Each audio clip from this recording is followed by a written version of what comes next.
Mike, I got a question for you. Who do you trust more heading into this game, Baker Mayfield or Ben Roethlisberger? First of all, I got to show some love to Baker Mayfield. He stepped up to the challenge the last couple weeks, and he's played some winning football.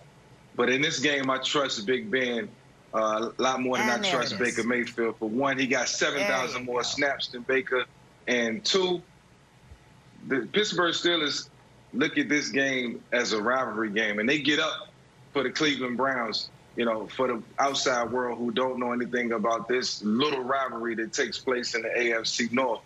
This team really gets up for this game. I've been there. I've been in the locker room. I've game planned throughout the week.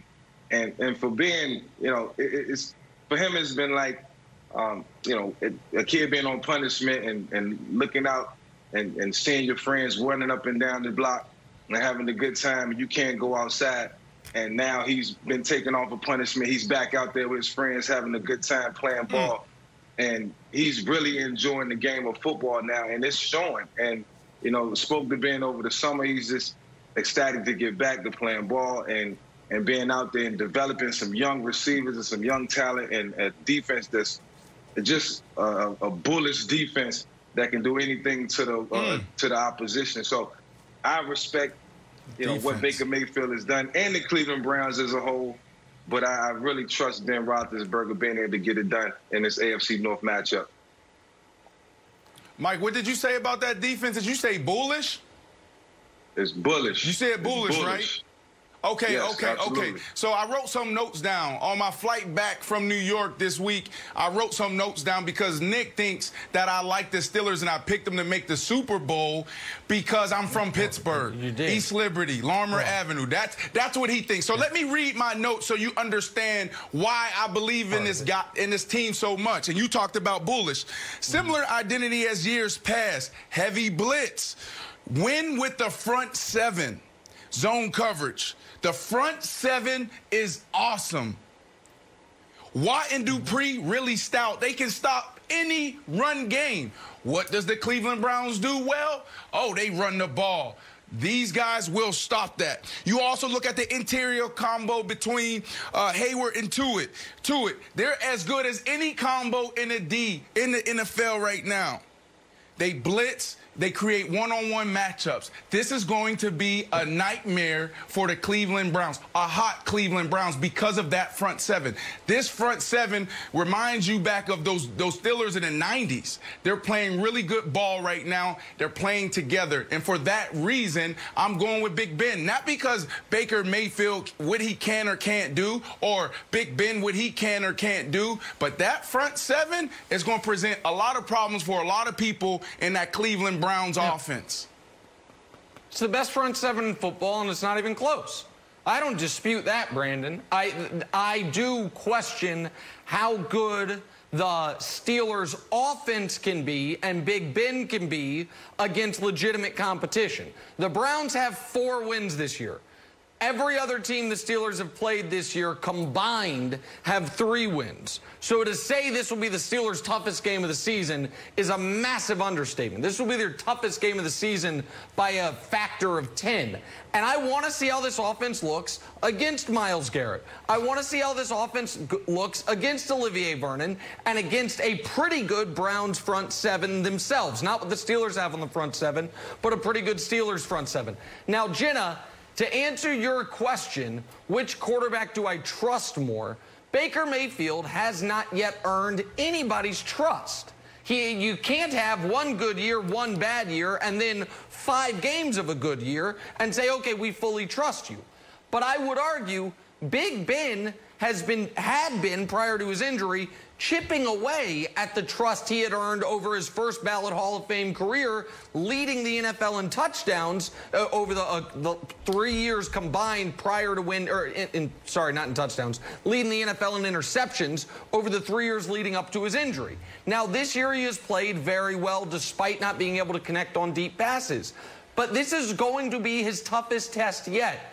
So I know we always talk about the 2 quarterbacks. this is what, Brandon, it absolutely is going to be his toughest test of the season. Yes, tell me what was the tougher one. There's no question this is Big Ben's toughest test of the season. They're going to protect Big Ben. That secondary is average at best. They're banged up. They got guys on IR. They got guys dealing with growing injuries that's still out there, which makes it even worse. That's Big Ben, this is the week for Big Ben to connect on that deep ball that you say he's been struggling. Take care of Myles Garrett. Brandon, and average secondary. Real quick, though, an average secondary will be the best secondary the Steelers have faced, okay? And we know how good the Browns' front is, and Myles Garrett is an absolute game wrecker. But Wilds, I think this is, and I know it's not sexy, I think this question is, which of these quarterbacks can play a clean game? Which of these guys can avoid the strip sack, can avoid the tip pass pick? But that's what it is. It's like an old school AFC North game. 17-16, something like that. AFC Who North can is avoid back. the big mistake? Right, and so I think Baker and the Browns are going to win. I think they're the better team, Wilds? and I think Baker's going to avoid the big mistake, Wilds. Because I want to see Baker cook.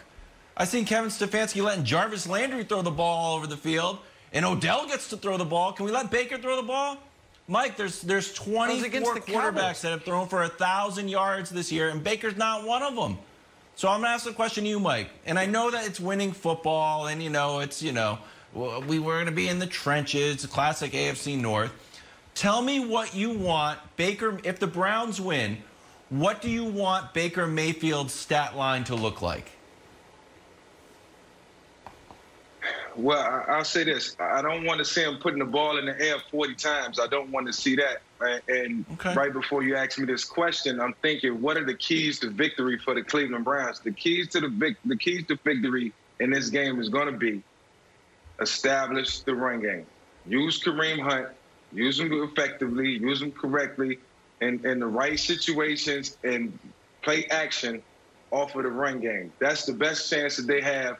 That limits Baker to having to put the ball in the air multiple times throughout the game, and just let him get into a consistent flow of the game. So, all the pressure is not on him. It's amazing what a run game will do for a quarterback. It allows you to just kind of relax. Everything is not on you. You don't have to get first down after first down. You get 4 here, 6 there, you're third and shorts and 3rd and 3 to 5s, and it's just easier to manage. So, if he throw the ball between 20 and 30 times this game, and, completion percentage of around, 66%, I can see him having a chance. But, obviously they got to deal with a lot of guys on that Pittsburgh defense that's true players, especially in the trenches and on the outside. So it's going to be a difficult task for them, but they have to establish that run game, keep being off the field, and score some points. Hey, Mike, can you please tell Wilds, he tried to introduce this whole let Baker cook thing. Can you please tell him to let Baker bake, but don't put him on 300, just put him on like 100. Please tell him that is the way. 100 is not cooking. Yeah, let him simmer. 100? Let him simmer. I could sit. Simmer. That's right. Let Baker simmer is not going to sell any T-shirts. All right. He lives in the NFL. You just got to chill. Thanks for watching. Subscribe here to get the latest from the show. Also, be sure to check out more of the best clips from First Things First, or go watch a few segments from our other shows on FS1.